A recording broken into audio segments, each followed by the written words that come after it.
I was halfway through a glass of sparkling rosé when it happened. My cousin Mara stood up in her off-the-shoulder rehearsal dinner dress, clinking her glass like she was the star of a rom-com. "Everyone, I just want to introduce my favorite cousin," she said, smiling wide and too sweetly. "This is Soraya, our forever romantic, the single one who never really moved on." The words landed like a slap dressed in lace. People chuckled. A few leaned in, curious, like they were about to hear a juicy story. Someone even raised their eyebrows in that, "oh, here we go" kind of way. I laughed too, politely, because that's what you do when your family roasts you like it's part of the entertainment. Behind Mara, her fiancé Caleb winced.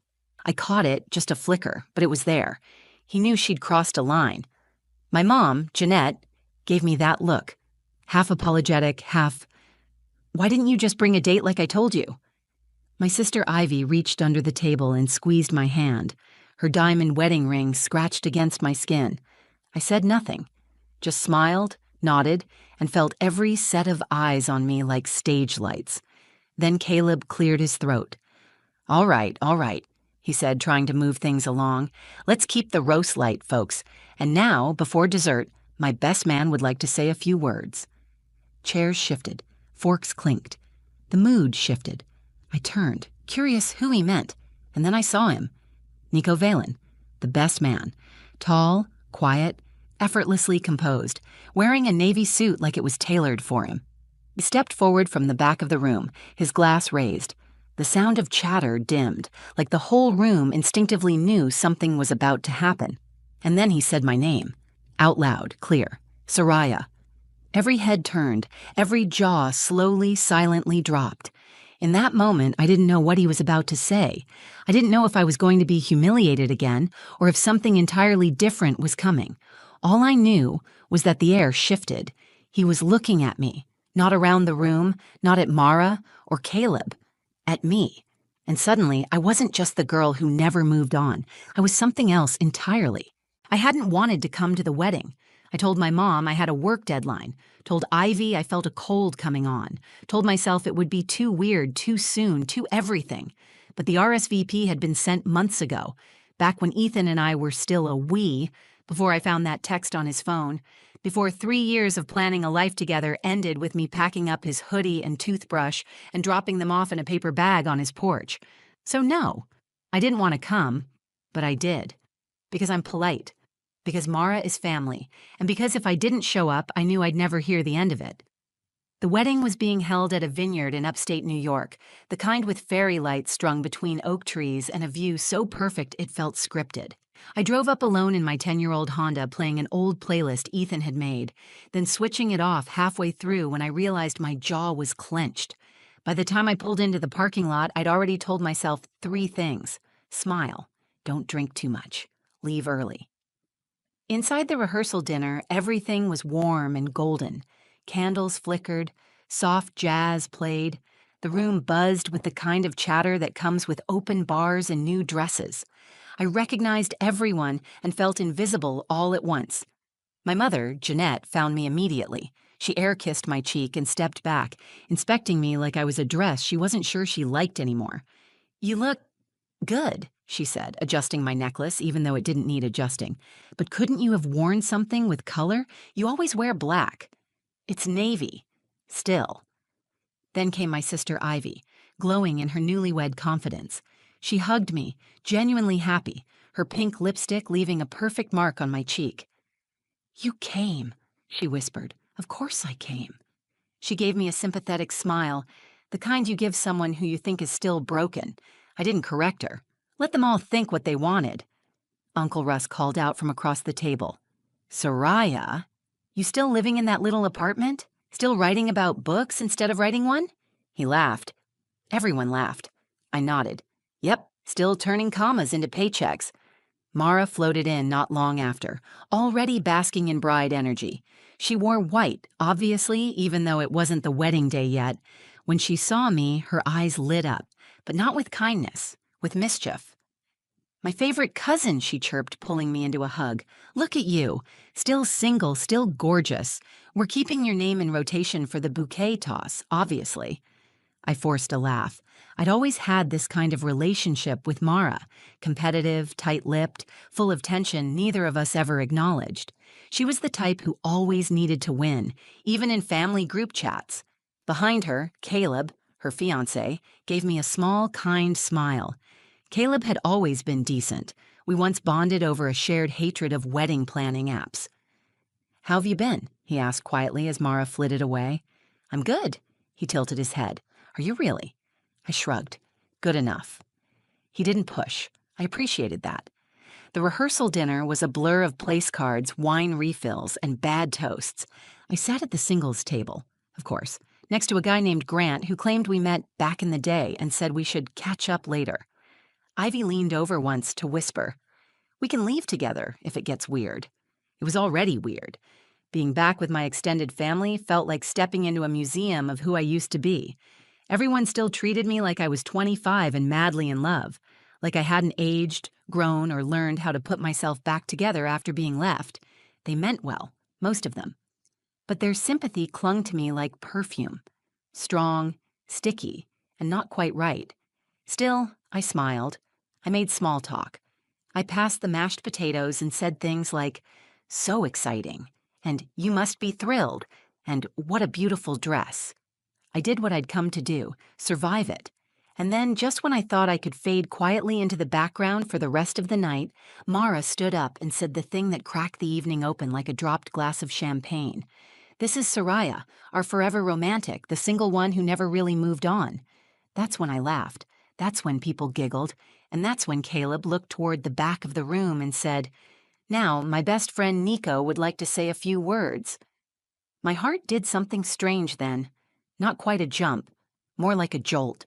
The kind your body does when you realize something important is about to happen and nothing you do can stop it. I turned, and I saw him, Nico Valen. And suddenly, I wasn't sure if I should stay seated or run out the back door. I hadn't seen Nico Valen in 14 years. Not in person, anyway. Once, maybe 6 years ago, I saw his name pop up on a mutual friend's wedding registry. I clicked on it, heart pounding, but it led to nothing. No photos, no updates, just a name on a list. I told myself it didn't matter. But now, here he was. In the flesh. Walking toward the front of the room with a calmness I didn't trust. He didn't look exactly how I remembered. His jaw was more defined, his frame broader. His hair was shorter than it used to be, darker too. But his eyes, the way they scanned the room and landed on mine, those hadn't changed. Nico was never supposed to be here. Caleb never mentioned him, not once.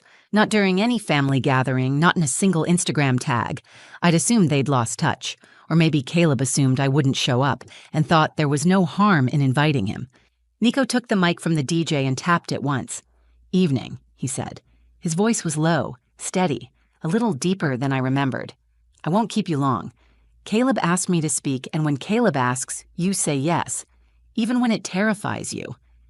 A few chuckles from the crowd. I didn't laugh. I was frozen, not afraid exactly, but on edge, like something in my body recognized his presence before my brain could process it. He didn't look at me again, not yet, but I knew he would. I glanced at Ivy, her brow furrowed. She leaned in and whispered, "Wait, is that Nico?" I gave the tiniest nod. Her eyes widened. "That Nico?" I nodded again. She mouthed one word. "Wow." I tried to focus on the speech. It was simple enough. Nico told a few funny stories about Caleb in college, dropped a sweet memory from high school, then raised his glass and toasted to forever kinds of love. I could feel my mother watching me. I didn't turn to confirm it. When the applause faded and Nico handed the mic back, he looked at me again. This time, directly. A pause. Deliberate. Like he was testing the water. I looked away first. After the speeches, people moved toward the dessert table. Conversations picked back up. But I stayed in my seat, staring at my untouched slice of cake, willing myself not to feel anything. Then I heard his voice behind me. "Hey," I turned. There he was, closer than I expected, still holding his champagne, still watching me like I was someone he remembered. "Nico," I said, and hated the way my voice cracked on the second syllable. He smiled faintly. "You remember me? You gave a toast 2 minutes ago. Would have been hard to forget." "Still sharp, I see." I stood up, brushing non-existent crumbs off my dress. "What are you doing here?" "Caleb's best man," he said. "Been planning it for months." "You didn't think I might be here?" "I didn't think I'd get the chance to talk to you, honestly." I didn't reply. I didn't have a good answer ready. I wasn't sure what I wanted to say, to him, to anyone. My head was spinning. He looked around the room, then back at me. "You look good." "You don't get to say that." "I know." Another pause. "You disappeared," I said. "You kissed me, then left for college and never spoke to me again." "I know," he repeated. "I've wanted to explain that for a long time." "Well, your timing sucks." He actually laughed, but it wasn't smug. It was quiet. Sad. Yeah, it really does. I didn't trust this version of him. Calm, thoughtful, present.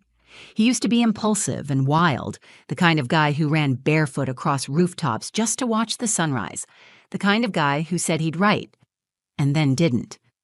He stepped a little closer. "I'm not here to make things harder, I swear. But I meant what I said in the speech. Some things stick with you, even when you think they shouldn't." I looked away. I'm not who I was back then. "I'm counting on that." I excused myself, needing air. I stepped outside into the cool evening, the vineyard lit in soft yellow lights. The air smelled like jasmine and wine in early fall, and for the first time all night, I didn't know how to keep pretending I was fine. Inside, people were laughing, dancing, toasting to love and second chances. I leaned against the railing and took a shaky breath. The past had just walked back into my life wearing a suit and telling the truth, and I didn't know what to do with any of it. I stayed outside longer than I meant to. The vineyard was quiet under a navy sky, stars just starting to show. The music from the reception hall spilled out in soft waves, an old Etta James song floating through the open doors. I could hear laughter, the scrape of forks on plates, the occasional clink of a champagne glass being raised. I should have gone home. That was my plan. Leave before cake, avoid the slow dance songs, text Ivy that I had a headache, and dip out while no one noticed. That was the safe option. Instead, I stood there gripping the railing, asking myself one impossible question. What if I didn't run this time? Behind me, the door creaked open. "You okay?" Ivy stepped out, holding 2 glasses of wine. She handed me one and leaned on the railing beside me. "I'm not crying if that's what you came to check." She smiled gently. "That's not what I came to check." We stood there quietly for a minute. "You could talk to him," she said. "I already did. I mean, really talk to him." I took a sip of the wine. "You remember what he did?" "I remember that he was 19, scared and stupid. We all were. I also remember how you looked at him, Soraya. Back then, you were different around him, lighter. That version of me doesn't exist anymore." Ivy raised an eyebrow. "You sure about that?" I didn't answer, mostly because I wasn't. She bumped my shoulder. "You don't owe him anything, but maybe you owe yourself a little honesty." When she went back inside, I stood alone for a while longer. I thought about the version of myself I'd been when Nico and I were almost something. It had been a single night, a kiss that should have been followed by 100 more. But then he left and I waited, and then I stopped waiting and pretended I didn't care. Now he was here, and he was saying things I never thought I'd hear. I set down the glass and turned back toward the building. I didn't go in through the main entrance. I slipped through the side, past the staff hallway, and found myself at the edge of the room, half in shadow, scanning for him. He was standing by the fireplace, alone, hands in his pockets, staring into the flames like he was working up the courage to move. I crossed the room and stopped a few feet from him. "You said you wanted to explain," I said. He turned slowly. He didn't look surprised.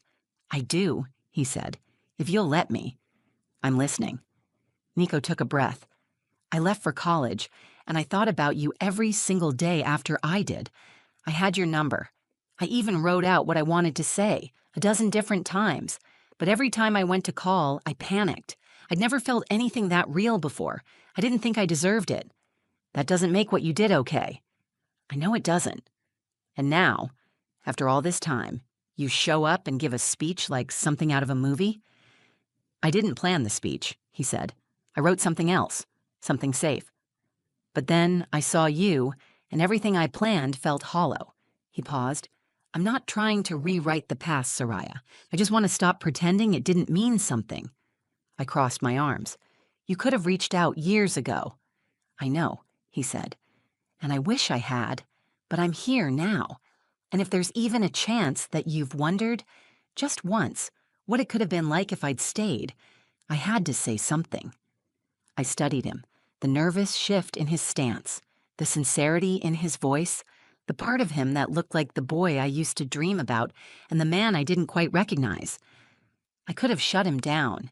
I still wasn't sure I wanted to forgive him, but I wasn't ready to walk away either. All right, I said quietly. You get 10 minutes, outside. Then I go home. He didn't smile, but something in his face softened, like relief. I'll take 10, he said.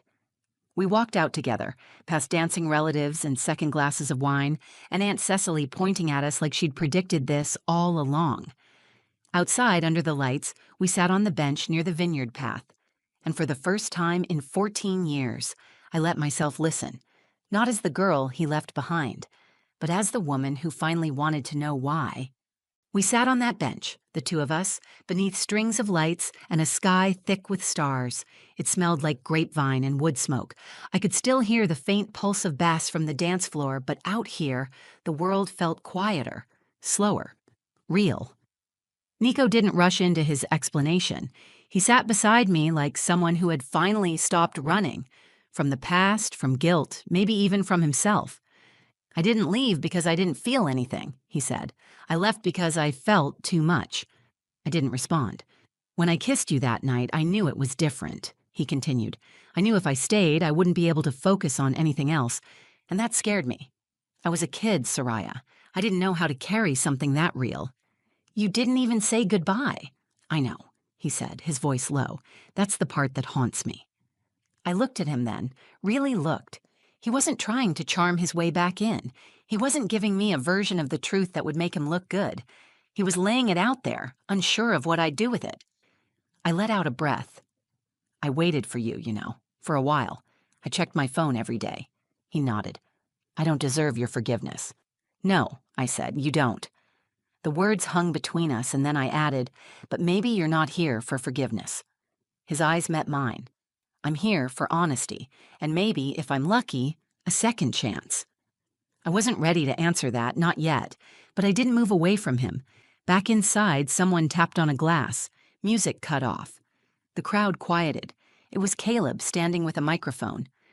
Before we head into the dancing portion of the night, I just want to say thank you to everyone who made it out here, especially my best man, who's been my friend since we were 15, and who apparently had a few extra things to say. The crowd chuckled. Now, against all wedding tradition and maybe some advice from my bride, Nico wants to say one more thing. My heart jumped. Nico turned to me. Do you mind? I stared at him. Are you serious? He stood, straightened his jacket, and offered a helpless, crooked smile. Too late to back out now. He walked inside and I followed. The room was buzzing, half curiosity, half anticipation. Nico took the mic from Caleb and stood beneath the low lights with the confidence of someone who had nothing left to lose.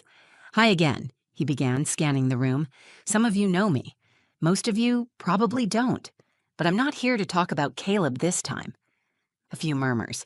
I want to talk about someone else, someone I never got to say goodbye to, someone I walked away from thinking I was doing the smart thing, protecting myself, avoiding mess. But what I really did was lose the best thing that ever happened to me before it even had a chance to become real. My hands felt numb. My cheeks burned.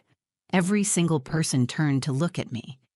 He didn't say my name, not yet, but I could feel it on his tongue. There's this myth that time heals everything, that if you leave something alone long enough, it stops hurting. But that's not always true. Sometimes it just sits quietly waiting.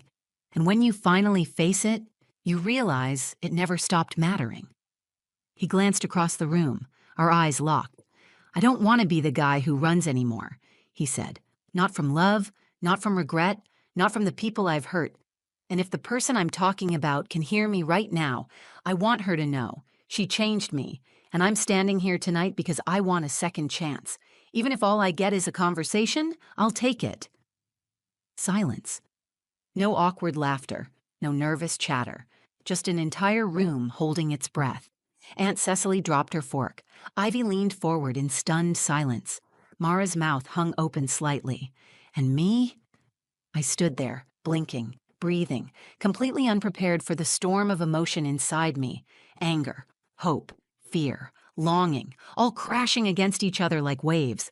Nico handed the mic back, stepped off the platform, and didn't look at anyone else. Just me.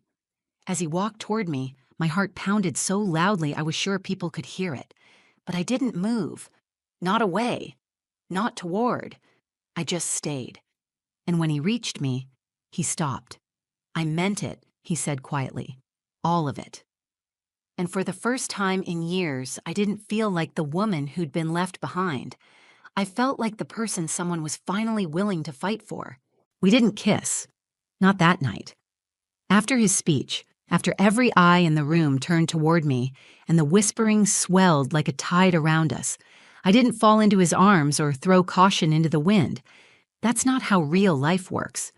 Instead, I walked with him out into the vineyard, past the noise, past the stairs. We sat on a low stone wall beneath a swaying string of lights, and I asked him everything I'd carried for over a decade. Why didn't you try harder?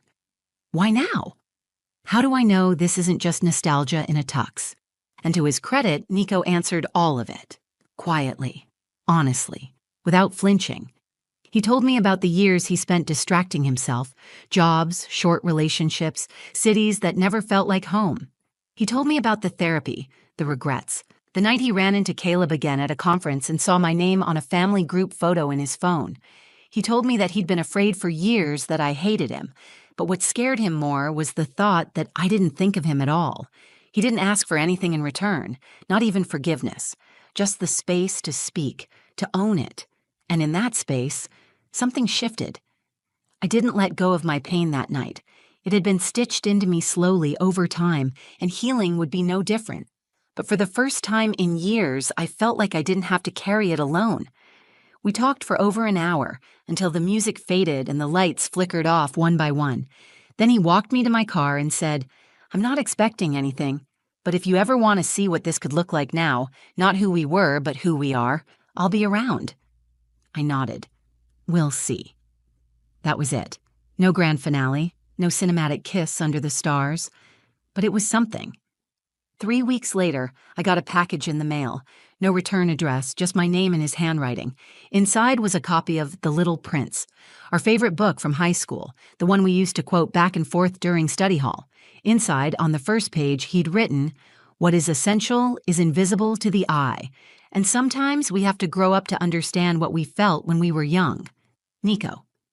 I smiled for the first time in days. We met for coffee the next week, then again for a walk. No expectations, just the slow rediscovery of something that had never really disappeared, only paused. At Mara's actual wedding 2 months later, she made a point not to call me the single one. She didn't need to. I think my presence said enough. I brought Nico with me, not as a statement, not as revenge, just as someone who had earned the right to be there. My mom didn't say anything at first, but after dessert she leaned over and said, "He seems different." "He is," I said. "So am I." And Ivy? She just winked at me from across the room. This story isn't a fairy tale. It's not about a girl who waited years and finally got her prince. It's about someone who hurt, who healed, and who let the past come knocking, but only after learning how to stand in her own truth first. Nico wasn't the ending I was looking for. He was the beginning I didn't know I deserved. And as I sat there at that wedding, with laughter all around me and a warm hand resting lightly over mine, I realized something. I hadn't failed to move on. I'd just been waiting to move forward, on my own terms, in my own time, when it finally felt right. Because love isn't always about timing. Sometimes it's about courage. And this time, I had both. So that's what happened at the wedding. I walked in expecting to be another name on a seating chart, and somehow left with a door open to something I thought was long gone. Maybe you've been there too, labeled, dismissed, told you haven't moved on fast enough. Maybe someone wrote your story before you even had the chance to live it. If that's you, I hope this reminded you that your story doesn't end when someone leaves. Sometimes it's just beginning. And if this story made you feel something, if it reminded you of a moment, a person, or even just a piece of yourself, please give it a like so more people can find it. Share it with someone who needs to hear it. Maybe a friend who's been stuck in the past, or someone wondering if second chances ever really happen. And I'd love to hear from you in the comments. What would you have done in my shoes? Would you have walked away or listened? Finally, if stories like this speak to you, make sure you subscribe to the channel. We've got more real-life stories, messy moments, and unexpected turns coming your way. Hit the bell so you don't miss the next one. Thanks for watching, and for being part of this. I'll see you in the next story. I still remember the weight of the envelope in my hand. It wasn't heavy, but it felt like it was dragging my entire body down. Like just holding it made the air around me thicker, harder to breathe. I looked up at my mom, Carla. Her arms were crossed, that same tight smirk she always wore when she thought she was doing something clever. Behind her, Ryan, my brother, was already halfway down the driveway, revving the engine of his brand new BMW, his birthday gift. His second one, actually, since the first was apparently the wrong color. And me? Well, I was turning 18, the big milestone, the day you officially step into adulthood. I didn't expect balloons or cake or even a card. I've learned not to get my hopes up with my family, but some tiny part of me, some pathetic little spark deep inside, still wished for something. A kind word, a hug, a sign that maybe I mattered just a little. Instead, I got a one-way bus ticket. To Phoenix, my mom said, as if I'd just been handed a golden ticket to a dream life. You're legally an adult now. Time to make your own way. I stared at the slip of paper. The bus was scheduled to leave the next morning. No return, no note, just a ticket. My hands trembled as I clenched it, not from fear exactly, but from this sick, boiling mix of shame and disbelief. My heart pounded in my ears. It was hard to tell if I was going to cry or scream or both, but I didn't do either. I looked up again, slowly this time. Her expression hadn't changed, arms still crossed, lips still curled in that smug, dismissive way. She was actually proud of herself. Ryan walked past the front door again and caught my eye. He didn't even bother to hide his grin. "Don't look so surprised," he laughed. "At least you got something." I opened my mouth, closed it. What could I even say? That I had spent the last year working late nights online just to save a few $100? That I'd applied to community colleges in secret because I knew they wouldn't support me? That I had birthdays growing up where they forgot I even existed? Instead, I just nodded. I don't know why. Maybe it was instinct. Maybe it was fear. Or maybe I just didn't want to give them the satisfaction of seeing me break. "Thanks," I said quietly. My voice didn't shake. That was the only victory I had in that moment. Carla raised her eyebrows. "You should be grateful for this much." Grateful. That word sat in my chest like a stone.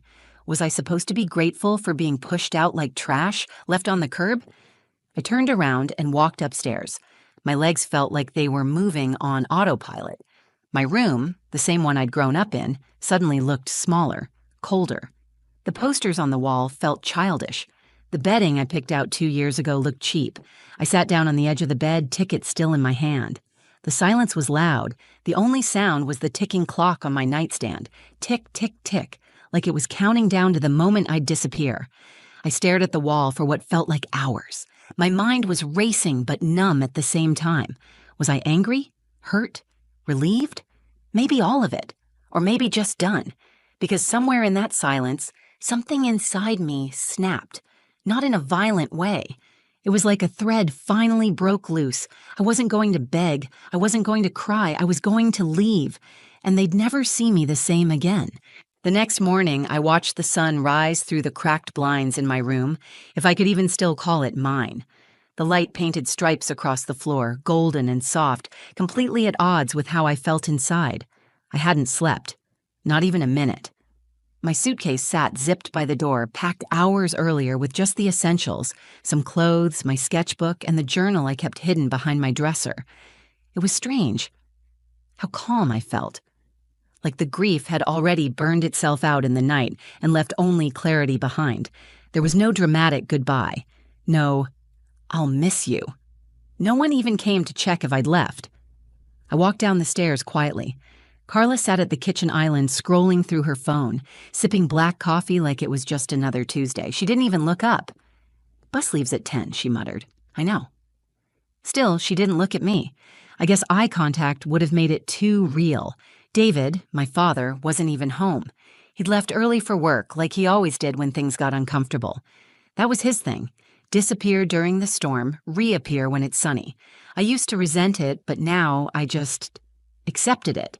And Ryan? He was outside, polishing his BMW in the driveway, the same car they had surprised him with 2 years earlier. Red leather seats, custom rims, the works. I remember how they all laughed that day, how Carla cried happy tears as she filmed him revving the engine. I don't think I've ever seen her cry for me. Not when I won awards in school. Not when I came home in tears after Ryan told his friends to make fun of me at lunch. Not even when I broke my wrist falling off my bike at 11 and walked myself to urgent care.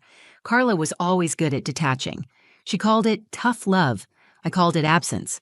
Growing up in that house felt like being a ghost that hadn't died yet. I existed in the background, quiet, obedient, easy to ignore. Ryan was the center of everything. He was loud, charismatic, athletic. He didn't ask for permission. He just took space. And they let him, worshipped him even. And me? I made myself smaller. I got good at reading the room, at dodging Carla's moods and keeping secrets from Ryan. I got good at smiling when I felt like screaming, good at listening when no one asked me how I felt, good at pretending it didn't hurt when they forgot I was in the room. But I was never blind.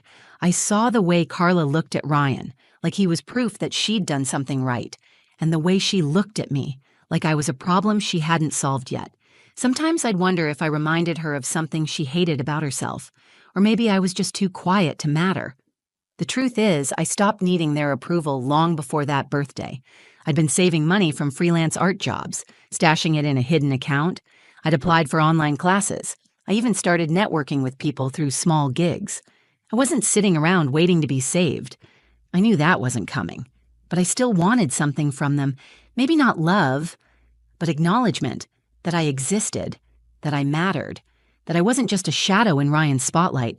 I didn't get it. Instead, I got a bus ticket and silence. So I left. Not with drama, not with a speech, just a deep breath and one last look at the house I used to call home. And when that bus pulled away from the curb, something in me whispered, "It's finally your turn." The Greyhound bus smelled like old leather and coffee. I sat by the window, hugging my backpack to my chest, pretending I was somewhere else. Someone else. The ticket was crumpled in my hoodie pocket, but I didn't need to look at it.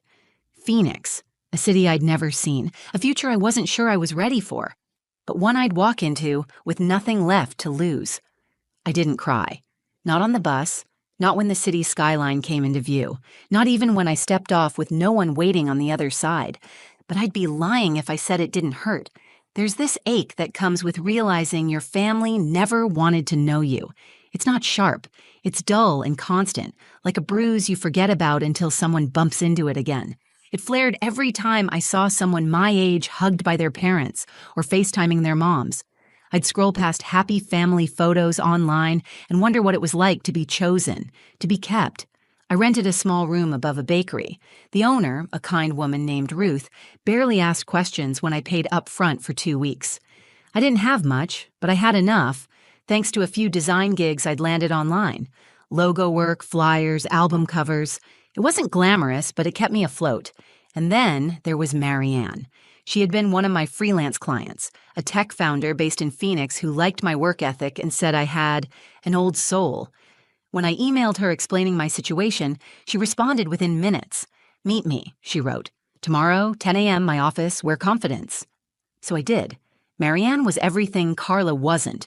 Warm, direct, sharp. She didn't coddle me, but she saw me. Really saw me. Within a week, she had me working part-time on her startup's branding. She even assigned one of her drivers to pick me up for meetings until I could afford my own transportation. It felt unreal, like someone had finally opened a door I'd been knocking on my entire life. But just as I was starting to feel safe, they called. First it was Ryan, A text, of course. He never called.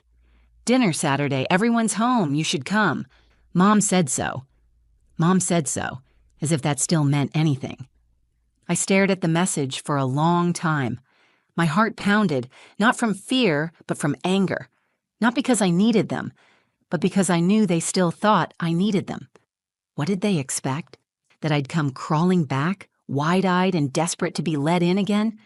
That's when the idea hit me. I didn't want revenge. I didn't want to make a scene or scream or throw things. That wasn't me.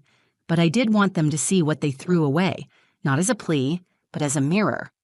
I opened Marianne's contact and texted, "Do you think your driver could help me make an impression Saturday night?" Her reply came seconds later. "A limo or a statement piece?" I smiled for the first time in days. Both. The plan formed easily after that.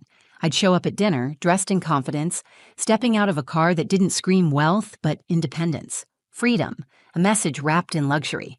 They thought they sent me away with nothing. But I was about to walk back in like someone who had everything. Saturday crept up on me like a storm you can feel in your bones before the sky even changes. I could feel it in the way my stomach twisted as I opened my closet, scanning the few outfits I'd brought with me. None of them said what I needed them to say. So I went shopping. I didn't go to some flashy designer store. I didn't need labels to make a statement. I walked into a local boutique tucked between a flower shop and a bookstore. The owner was this older woman named Alma, who greeted me like I was her granddaughter coming home from college. I told her I needed something for a family dinner. She didn't ask questions. She just looked me over and said, "You want them to feel what they lost." Exactly that. We found a black fitted jumpsuit with a low open back, elegant, bold, but still simple. We paired it with small gold earrings and nude heels. I didn't want to look rich. I wanted to look untouchable. When I got back to my room, I laid it all out on the bed and just stared at it. It was strange, how clothes could hold meaning like that. This wasn't just fabric, it was armor. Saturday afternoon, Marianne's driver arrived in front of the bakery. The limo was sleek, dark gray with tinted windows, understated but undeniably commanding. Ruth peeked out from the bakery window and gave me a small nod. I waved, then climbed in, my heart pounding in my chest. The inside smelled like leather and something faintly floral. Soft music played through hidden speakers. I sat back, exhaled slowly, and whispered to myself, "You're not going there to prove anything. You're just reminding them who they lost." As the limo pulled into the neighborhood I grew up in, everything looked the same, but I didn't feel the same. I didn't shrink in my seat. I didn't rehearse lines in my head. I didn't wonder if they'd like what I wore. I didn't care. The house came into view, white siding, perfect hedges, Ryan's car still gleaming in the driveway like it had never moved. I asked the driver to give me 2 minutes before opening the door. I checked my reflection in the mirror one last time. My makeup was soft but precise. My eyes looked sharper, focused. My lips, painted deep red, curled into a small smile. I wasn't nervous. I was ready. I texted Ryan, "Be there in 5." He replied with a thumbs up. Of course he did. I imagined them all inside Carla, probably criticizing the dinner rolls, David pretending to read something on his phone, Ryan, still the son in the room. I wondered if they'd even cleared a spot at the table for me. Too late now. The limo pulled to a smooth stop. I heard the crunch of gravel under the tires. I could feel the shift in energy, like the air itself knew something important was about to happen. The driver stepped out, came around, and opened the door. I took one last breath, the kind that makes your spine straighten and your heart slow down. Then I stepped out, and for the first time in my life, they looked at me. Really looked. Their faces froze, Ryan's smirk fading, Carla's eyes narrowing, David's expression unreadable. I didn't wave. I didn't smile. I just stood there for a second, unbothered, unshaken, undeniable. And in that moment, I wasn't their daughter or the background character in their perfect family photo. I was the storm they didn't see coming. The front yard was dead quiet. Ryan was the first to speak. "Well, someone's trying hard tonight." His voice was light, sarcastic, his usual tone when he couldn't figure out what was going on. but there was something else behind it this time. Unease, confusion, like he couldn't decide if he should laugh or feel threatened. Carla stepped forward.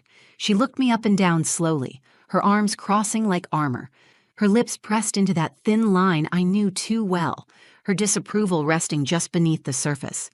"You came in a limo?" she asked, tone sharp, almost mocking. "Where'd you get the money for that?" I smiled slightly. Not wide, not smug, just enough to let her know I heard the question but wasn't going to hand her an answer. Behind her, David lingered by the doorway, eyes flickering between all of us. He didn't say anything, just held that same distant look like he was watching someone else's drama unfold on TV. "I didn't come to impress you," I said finally. My voice was calm, even. "I came to show you what you let go." Ryan snorted, but no one laughed with him. Even he could feel it now. Something was different. We stood there for a moment, me in heels on their pristine driveway, them watching like I'd grown wings overnight. "Dinner's getting cold," Carla muttered, turning toward the door. "Well, if you're coming in, come in." I didn't move. I let her walk back inside without me. Ryan followed, mumbling something under his breath. David hesitated, then nodded at me, almost apologetically, before going in too. I stayed outside for a few more seconds, letting the silence wrap around me. I could have left right then, climbed back into that limo and disappeared again, but I didn't come all this way for an entrance. I wanted closure. So I walked in. The dining table was set like always, perfectly aligned plates, a bottle of wine Ryan definitely wasn't old enough to drink from, and a roast in the center that smelled too good to have been made by Carla. Probably store-bought. They all sat. No one said grace. No one asked me how I'd been. Finally, Ryan broke the silence. "So what? You're rich now?" I looked at him. Really looked. And for the first time, he looked small, still living here, still orbiting their approval like it was the sun, still smug, but hollow. "No," I said, "but I'm free, and I'm doing better without you." Carla scoffed. "Oh, please, don't act like we didn't give you anything." I tilted my head. "You're right. You gave me something really valuable." She blinked, confused. "What?" I leaned forward, elbows resting gently on the table. "A one-way bus ticket." And there it was. The silence hit hard, because in that moment she realized I hadn't come to beg or to boast. I came to draw a line, to show them with absolute clarity that I was no longer the invisible girl sitting quietly at the edge of the table. I wasn't the backup child or the family disappointment. I was done playing their game. I stood up slowly, brushing off my jumpsuit as if shaking off years of dust. "I don't need this dinner. I don't need this house. And I don't need your love." And then, softly, but with a strength that filled the entire room, I added, "I don't need you." The words hung there like smoke after a fire. No one spoke. Not Carla, not Ryan, not David. I walked to the door, heels clicking on their polished floor, and stepped back out into the night. The limo door opened without a word. I slid in, the city lights dancing outside the tinted glass as we pulled away. And just like that, I was gone. The ride back was quiet. The kind of quiet that doesn't feel empty. It feels earned. I leaned my head against the cool window, watching the streetlights blur into golden streaks as we moved through the city. For the first time in my life, I didn't feel like I was running away from something. I wasn't trying to escape, to hide, or to prove anything.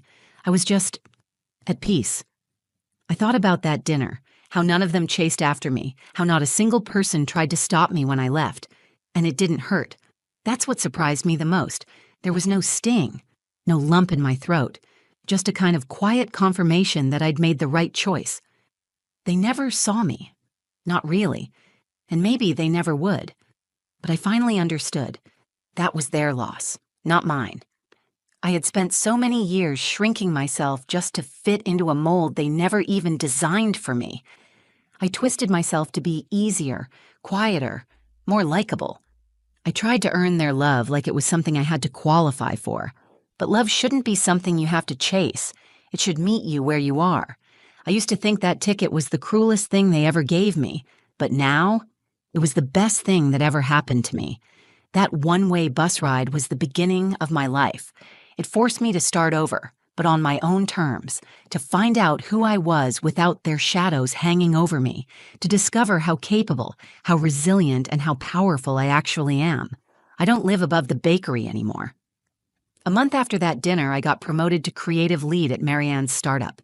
I used the money I'd saved to move into a small loft downtown, my own space, my own furniture, my own rules.